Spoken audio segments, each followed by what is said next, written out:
안녕하셨습니까? 반갑습니다. 출애굽기 4장 22절, 23절에 있는 말씀을 읽겠습니다. 출애굽기 4장 22절, 23절에 있는 말씀입니다. 너는 바로에게 이르기를 여호와의 말씀에 이스라엘은 내 아들 내 장자라. 내가 내게 이르기를 내 아들을 놓아서 나를 섬기게 하라 하여도 네가 놓기를 거절하리니 내가 내 아들 내 장자를 죽이리라 하셨다 하라 하시니라. 출애굽기 네 번째 시간입니다. 지난 시간에 우리는 하나님께서 약속하신 구원의 때가 다 되었음에도 불구하고 구원을 위해서 준비되지 못한 백성들을 준비케 하시는 하나님의 섭리들을 우리가 살펴보았습니다. 하나님의 백성들이 구원을 위해 준비되지 못했다는 말은 다른 말로 말하면 자신들이 믿고 의지하는 창조주 하나님에 대해서 사실은 그 하나님을 모른다는 말입니다. 그렇기 때문에 오래전에 창조주께서 제정하신 거룩한 안식일이 하나님의 백성들 안에서 무시를 당하고 있었던 것입니다. 안식일의 거룩성이 훼손되고 존중받지 못하고 있는 이유가 바로 그들이 믿는 하나님을 사실은 그들이 모르고 있다는 말입니다. 그래서 40년 만에 애굽으로 돌아온 모세가 자신들을 이스라엘 백성들을 구원해 줄 하나님을 바로 알기 위해서 제일 먼저 시작한 일이 바로 왕에게 안식일을 회복에 대한 요구를 한 것을 우리가 살펴보았습니다. 그런데 부조와 선지자 273쪽, 그 다음에 시대의 소망 51쪽을 보게 되면은 모세가 애굽 왕 바로와 첫 만남에서 안식일 회복에 대한 요구만 한 것이 아니었습니다.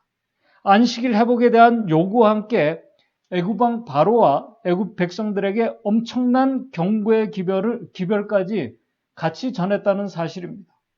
그 내용이 애굽 왕 바로 왕에게 처음 만나서 전한 그 경고의 기별이 뭐냐면 오늘 우리가 읽은 출애굽기 4장 22절 23절의 말씀입니다. 우리는 애굽의 그 첫째 아들 장자들이 유월절 때 죽게 될 것이라는 말씀이 이제 열째 재앙 때 주어진 말씀으로 이해하고 있지만은 사실은 이 경고의 재앙의 기별을 사실은 모세가 바로를 처음 만났을 때 이미 그에게 주어졌음을 말씀하고 있습니다. 출애굽기 4장 22절 23절입니다. 이 말씀은 바로에게 모세가 돌아가기 바로 전에 주신 말씀입니다. 너는 바로에게 이르기를 여호와의 말씀에 이스라엘은 내 아들 내 장자라. 내가 내게 이르기를 내 아들을 놓아서 나를 섬기게 하라 해도 네가 놓기를 거절하니 내가 네 아들 내 장자를 죽이리라 하셨다 하라. 부조와 선지자 273쪽에 이렇게 말씀합니다. 최고의 그 이스라엘 백성들을 해방시켜 달라는 요구와 함께 가장 무서운 최초의 이스라엘 백성들을 해방시켜 달라는 요구와 함께 가장 무서운 재앙, 장자의 죽음에 대한 경고를 사실은 처음부터 바로에게 했습니다. 바로에게 내 아들 바로에게 모세는 이스라엘 백성들을 놓아달라고 요구할 때 어떻게 그 하나님께서 그에게 주신 기별을 어떻게 말씀했냐면은 이스라엘 백성들이 내 아들 내 장자라고 이렇게 말씀했습니다. 하나님께서는 자신을 존중하지도 않는 이스라엘 백성들을 내 아들, 내 장자라고 하나님께서는 여기고 계셨습니다. 저는 이 말씀을 보면서 참 하나님의 마음은 인간의 생각과 이해로는 정말 측량할 수 없고 정말 예측할 수 없는 하나님의 마음을 보게 됩니다. 정말 귀한 하나님의 마음을 보게 됩니다. 애굽 사람들이 무시하고 멸시하는 노예를 가리켜서 하나님 당신을 무시하는 그 백성들을 가리켜서 하나님은 여전히 내 아들, 내 장자, 내 첫째 아들이라고 그렇게 여기고 계신 것입니다. 하나님께서는 애굽 세상에서 내 아들들이 더 이상 무시와 멸시 속에서 살아가기를 원하지 않는다는 것입니다. 창조주를 존중하지 않았음에도 불구하고 그런 아들들을, 내 아들들을 놓아서 나를 섬기게 하라는 것입니다. 바로 하나님을 섬기는 그 일을 안식일의 회복을 통해서 창조주를 다시 기억하며 그분을 존중하며 하나님의 아들들이 이 세상에서 정말 가치 있고 복 있는 이 복된 삶을 살아가기를 하나님께서 계획하고 준비하셨습니다. 바로 이런 하나님의 계획에 애굽 왕이라도 반대한다면은 23절 내 아들을 놓아서 나를 섬기게 하라 하여도 네가 놓기를 거절하게 된다면은 그때는 내가 너의 아들 내 장자를 데리고 가겠다고 그렇게 경고한 것입니다.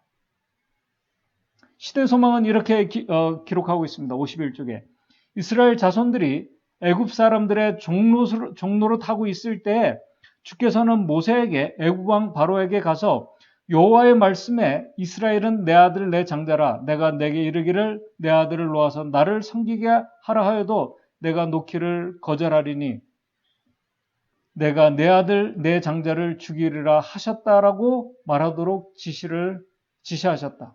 모세는 이 기별을 바로에게 전하였으나 거만한 애굽 왕은 듣고 여호와가 누구간데 내가 그 말을 듣고 이스라엘을 보내겠느냐? 나는 여호와를 알지 못하니 이스라엘도 보내지 아니하리라고 대답했다고 시대의 소망은 그렇게 기록하고 있습니다. 여러분들이 잘 아시는 것처럼 이 거절을 시작으로 해서 애굽에는 역사 이래 한 번도 경험해 보지 못한 엄청난 재앙들이 이제 일어나게 되었습니다. 그 재난과 재앙들은 예수님께서 마태복음 24장에 마지막 때에 재림의 때가 가까웠음을 알려주는 징조가 되었던 것처럼 애굽에 내릴 열 재앙들도 이제 하나님의 백성들의 구원의 날, 출애굽의 그 시간이 다 되었음을 알려주는 징조가 되었습니다. 우리는 애굽에 내린 열 재앙들이 애굽인들이 믿는 이 헛된 신들에 대한 하나님의 심판들임을 우리는 잘 알고 있습니다. 그러나 성경과 증언의 말씀을 보게 되면은 그 엄청난 그 재앙들마저도 하나님의 자비가 섞여 보이지 않는 그 재앙들마저도 하나님께서는 그분의 백성들을 하나님께서는 그분의 백성들과 심지어 하나님을 모르는 교만한 애굽 왕과 애굽 백성들마저도 구원하시려는 하나님의 특별한 사랑의 도구였음을 발견하게 됩니다. 하나님께서 역사하심은 인간의 눈에 재앙처럼 보이는 것도 사실은 더 큰 하나님의 목적을 위해서 하나님의 은혜의 도구들로 사용되고 있음을 우리는 증언의 말씀을 통해서 발견하게 됩니다. 정말 이 중요한 하나님의 성격을 보고 깨닫는 자들이 정말 복 있는 자들입니다. 여러분들이 잘 아시는 것처럼 모세와 아론이 자신들을 구원하기 위해 이제 이스라엘 백성들에게 왔음에도 불구하고 이스라엘 백성들은 특별한 이 신앙의 실현과 실제적인 고통과 어려움 없이 그들은 자유를 경험하기를 원했습니다. 이 마음은 어떻게 보면 인간의 당연한 이기적인 마음입니다. 그런데 그런 인간의 이기적인 그런 마음이 사실은 두 마음을 품게 하는 마음입니다. 그런 마음이 하나님을 존중하기보다는 세상을 더 사랑하게 하고 더 마음을 가게 하도록 하는 마음이 되는 것입니다. 이스라엘 백성들은 노예로 살기 위해서는 그들이 세상에서 먹고 살기 위해서는 그들이 고통과 그런 것들 아픔을 참고 인내하면서 잘 견뎌왔지만은 정작 하나님께서 자신들을 위해서 준비해 놓으신 구원을 얻기 위해서 그들이 감당해야 할 고난과 고통을 그들은 사실 참고 정말 노예로서 견디는 것처럼 그렇게 인내하며 견디기를 그들이 원하지 않았습니다. 그런 고통을 통한 구원보다는 오히려 애굽의 노예로 사는 것이 더 낫다고 생각하는 마음을 가지고 있었습니다. 바로 그런 신앙의 모습이 이 현대판 애굽에서 세상에서 살아가고 있는 하나님의 백성들에게 나타나고 있는 모습인 것입니다. 그래서 마지막 날 사건 247쪽에는 이렇게 말씀합니다. 미구에는 이제 머지않아 가옥과 토지가 아무에게도 유익이 되지 못할 것이다. 우리가 잘 아시는 말씀입니다. 하나님을 믿는다고 하는 자들이 하나님이 아닌 세상의 것을 믿고 의지했던 모든 것들이 마치 애굽의 재앙을 통해서 다 무너졌던 것처럼 마지막 때에도 그렇게 될 것을 증언의 말씀은 말하고 있습니다. 그렇기 때문에 이스라엘 백성들에게 열 재앙이 사실은 필요했던 것입니다. 이스라엘 백성들은 이제 열 재앙을 보고 겪으면서 자신들의 마음을 두어야 할 것이 이 애굽이 아니라, 세상이 아니라 오직 하나님께 있다는 아주 중요한 사실을 그들이 이제 깨닫고 경험해야 했습니다. 하나님께서는 그것을 경험하도록 하기 위해서, 깨닫게 하기 위해서 열 재앙을 그들에게 허락하신 것입니다. 그리고 바로 그런 과정을 통해서 애굽 왕과 백성들도 세상 만사를 주관하시는 분이 자신들이 믿는 신이 아닌, 어떤 재물이 아닌, 권력이 아닌 창조주 하나님이라는 사실을 그들이 분명히 깨닫고 회개하며 하나님을 찾고 돌아와서 구원을 얻게 하시려는 하나님의 특별한 그 은혜의 섭리와 계획이 열 재앙 속에 있었습니다. 부자선지자 279쪽을 보게 되면은 이 애굽에 내린 재앙들을 애굽 사람들이 보고 경험하면서 이렇게 나중에 변화된 모습을 기록하고 있습니다. 부자선지자 279쪽입니다. 이제 6월절 그 재앙이 가까웠을 때 애굽 사람들 중에는 히브리인의 하나님이 이제 애굽 사람들입니다. 애굽 사람들 중에는 히브리인의 하나님이 유일한 참 하나님이심을 인정한 사람들이 많았으며 그 열 재앙들을 경험하면서 정말 하나님이 유대인 이스라엘 백성들이 믿는 하나님이 참 하나님이구나 하는 것을 깨달았습니다.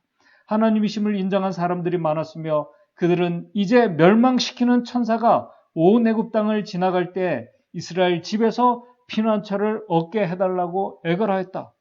이스라엘 백성들은 그들을 기쁨으로 환영했다. 그들을 받아들인 것입니다. 그들은 그부터 야곱의 하나님을 섬기고 그분의 백성과 더불어 애굽에서 나가겠다고 그들이 서약하였다. 이 애굽 백성들 안에서 놀라운 변화가 일어난 것입니다. 열 재앙을 그들이 경험하면서 하나님께로 돌아온 자들이 있었던 것입니다. 열 재앙 속에서 놀라운 기적이 일어나고 있었던 것입니다. 저는 이 말씀을 보면서 오늘 이 세상과 이 하나님의 교회 안에서 일어나고 있는 많은 사건들과 일들이 인간의 안목이 아니라 어떤 영적인 안목, 특별히 이 구원의 관점에서 우리가 보고 우리가 이해할 필요가 있음을 깨닫게 됩니다. 그것을 영적인 안목을 보고 깨달을 수 있는 그런 능력을 갖도록 우리가 하나님 앞에 특별히 우리가 기도하는 것 참으로 중요함을 깨닫게 됩니다. 사람은 영적인 존재들입니다. 그렇기 때문에 영적인 가치와 영적인 사물들에 관심을 가져야 하는 자들입니다. 영적인 존재들이 영적인 것에 관심이 없고 눈에 보이고 좋게 생각하는 바로 그러한 것들에 관심을 가지게 되면은 결코 하나님께서 준비해 놓으신 구원과 그 축복들이 자신에게 은혜와 축복이 될 수 없게 됩니다. 부자선지자 260쪽에 이렇게 말씀합니다. 당신 자신을 당신의 백성들에게 나타나기 위하여 모든 사건들을 당신의 섭리로 지배하셨다. 참 이 말씀이 놀랍습니다. 그분 자신을 하나님의 백성들에게 보이시기 위해 모든 사건들을 그분의 섭리로 지배하셨다. 이 열 재앙 속에서 그분의 공의와 사랑을 보고서야 열 재앙 속에 하나님의 공의와 사랑이 있음을 증언의 말씀은 기록하고 있습니다. 이것은 영적인 안목으로만 볼 수 있습니다. 그분의 공의와 사랑을 보고서야 그들은 애굽을 떠나 그를 섬기는 일에 자신을 바치기로 선택할 것이었다. 이스라엘 백성들이 애굽을 떠나기를 싫어할 만큼 그들이 부패하지 않았더라면 모세의 직무는 훨씬 더 쉬웠을 것이다 라고 이렇게 기록합니다. 오늘 우리는 이 세상과 이 세상에 속한 이 교회가 영원한 안식처가 아님을 우리가 잘 알고 있습니다. 그럼에도 많은 그리스도인들이 롯의 아내처럼 세상을 떠나기를 원하지 않습니다.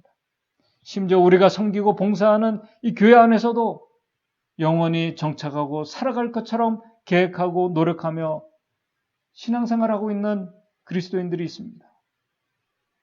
그렇기 때문에 이러한 생각과 마음으로는 구원을 위해서 준비가 되지 못하는 것입니다. 그렇기 때문에 재림교회 성도들이 예수 그리스도의 재림이 늦게 이루어지기를 바라는 자들이 더 많은 것입니다. 이런 생각과 이런 마음은 그들이 고난과 신을 위해서 준비되지 못한 마음인 것입니다. 이런 마음으로는 절대적으로 하나님께 온전한 신뢰를 그들이 드릴 수가 없었던 것입니다. 사실 절대적인 믿음과 하나님께 대한 그 신뢰가 필요한 그때 그런 마음으로는 가질 수가 없었던 것입니다. 그렇기 때문에 그런 마음들을 하나님께서 깨트리기 위해서 열 재앙을 그들에게 허락하셨습니다.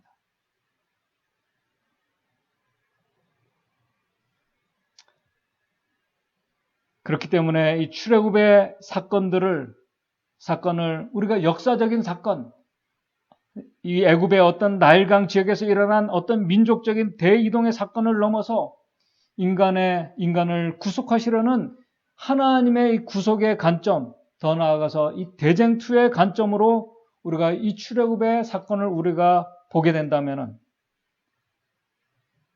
모세와 바로의 만남, 그리고 모세와 이스라엘 백성들의 만남과 하나님의 백성들과 모세와의 이 충돌과 대화들, 그리고 그 뒤에 보이지 않는 선악간에 벌어지고 있는 이 치열한 이 대쟁투 속에서 그 싸움은 모세와 바로의 싸움이 아니라 하나님과 사단과 인간의 목숨과 구원을 놓고 벌어지고 있는 그 싸움이 얼마나 치열한지를 깨닫게 됩니다.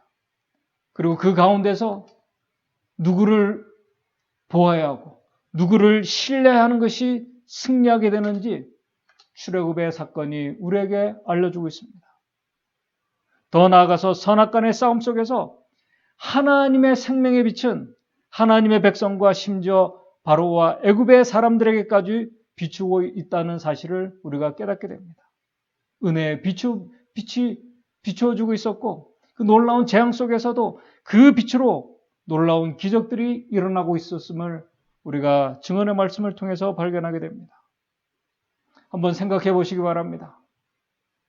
정말 그 큰 재난 속에서 만약에 바로가 진심으로 회개하며 하나님께 돌아오며 이스라엘 백성들에게 정말 자유를 주었다면 구속의 역사가 어떻게 바뀌었을까요? 좀 놀라운 변화가 일어났을 것입니다. 저는 이 재앙 속에 나타난 하나님의 그 사랑의 그 섭리의 빛들을 생각하면서 하나님의 그 은혜의 빛, 그 생명의 빛이 치열한 이 대쟁투 속에서도 여전히 비추어지고 있음을 보게 됩니다. 중요한 것은 그 생명의 빛을 받아들이는 그 물질, 인간의 마음밭에 따라 전혀 두 가지의 반응이 나타난다는 사실입니다. 첫째는 빛이 비추어지게 되면 여러분들이 잘 아시는 것처럼 햇빛이 비추어지게 되면은 단단한 것들, 얼음과 같은 것들은 녹아내려집니다. 녹습니다. 녹아서 이렇게 녹아내립니다.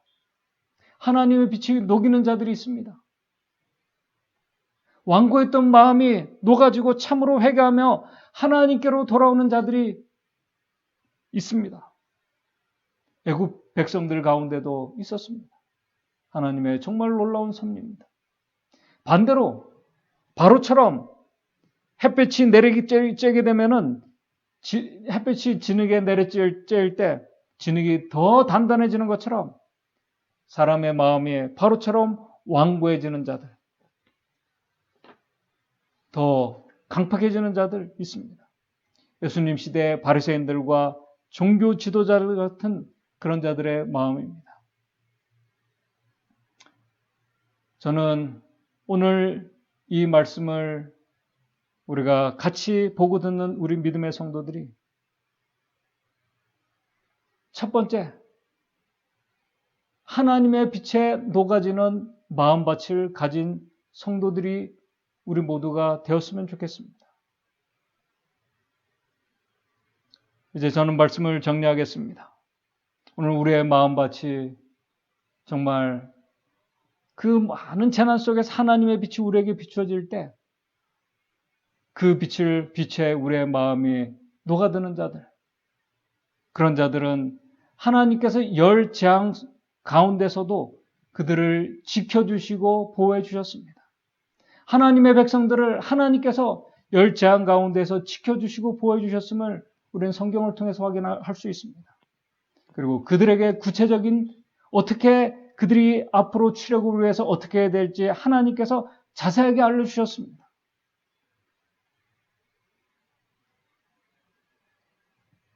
저는 믿음으로 하나님의 빛을 따라가는 자들, 하나님께서 분명히 지도해 주시고 인도해 주심을 저는 믿습니다.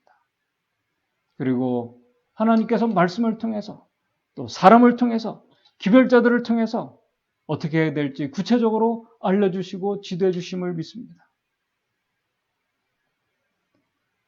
그래서 오늘 저와 여러분들이 우리 히브리서 3장 13절 14절 말씀처럼 오직 오늘이라 일컫는 동안에 매일 피차에 우리가 서로 권면하면서 너희 중에 누구든지 죄의 유혹으로 강팍게 됨을 면하면서 우리가 오늘 시작할 때 확실한 것을 끝까지 견고히 우리가 붙잡고 그리스도와 함께 참여한 자들이 저와 여러분들이 되었으면 좋겠습니다.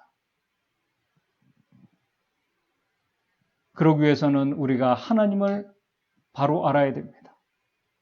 열재앙 속에서 역사하고 계신 하나님의 공의와 사랑을 볼 수 있는 자들이 하나님을 바로 아는 자들입니다. 그런 자들이 하나님을 온전히 알기 때문에 온전히 신뢰할 수 있는 자들이고 절대적인 믿음으로 하나님을 붙잡을 수 있는 자들입니다. 그런 자들을 하나님께서는 이스라엘 백성들을 지켜주시고 보호해 주시면서 출애굽으로 인도하셨던 것처럼 하나님의 백성들을 그렇게 인도하시면서 약속의 땅으로 인도해 주실 것입니다. 오늘 저와 여러분들이 우리 모두가 그렇게 하나님의 인도하심을 받으면서 우리 믿음의 성도들과 같이 믿음의 손을 붙잡고 함께 하나님께서 약속하신 그 하늘을 향해서 우리 믿음의 성도들, 믿음의 전진을 하는 자들이 저와 여러분들이 되기를 바라면서 오늘 말씀을 마치도록 하겠습니다. 기도하겠습니다. 하늘에 계신 하나님 아버지, 오늘 우리에게 일어나는 많은 사건과 또 재난과 어려움들 속에서 그 속에서 하나님께서 우리를 구원하시고 인도하시려고 하는 하나님의 놀라운 섭리와 하나님의 그 은혜의 손길이 있음을 우리가 말씀을 통해서 보고 깨닫게 됩니다. 우리가 그 하나님의 손길과 하나님의 인도하심을 우리가 볼 수 있는 믿음의 성도들 될 수 있도록 도와주시옵소서. 그래서 우리가 정말 힘들고 어려운 일들을 만난다 할지라도 하나님을 온전히 신뢰하는 자들 될 수 있도록 도와주시고 이 세상에 마음을 둔 자들이 아니라 하나님께 마음을 두고 하나님께서 인도하시는 그 길을 믿음으로 전진해 나갈 수 있는 우리 믿음의 성도들 될 수 있도록 도와주시옵소서. 그래서 하나님께서 우리를 인도해 주셔서 출애굽뿐만 아니라 영원한 하늘까지 인도해 주시는 그 하나님의 손길을 우리가 믿음으로 따라가서 정말 약속의 땅 하늘에까지 우리 모든 성도들, 우리 신앙의 종착역에 도착할 수 있는 성도들 될 수 있도록 주님 인도해 주시옵소서. 이 안식일 하나님의 은혜의 손길을 더 깊이 깨닫고 느끼고 감사하는 안식일 될 수 있도록 인도해 주시옵소서. 예수님의 이름으로 기도드리옵나이다.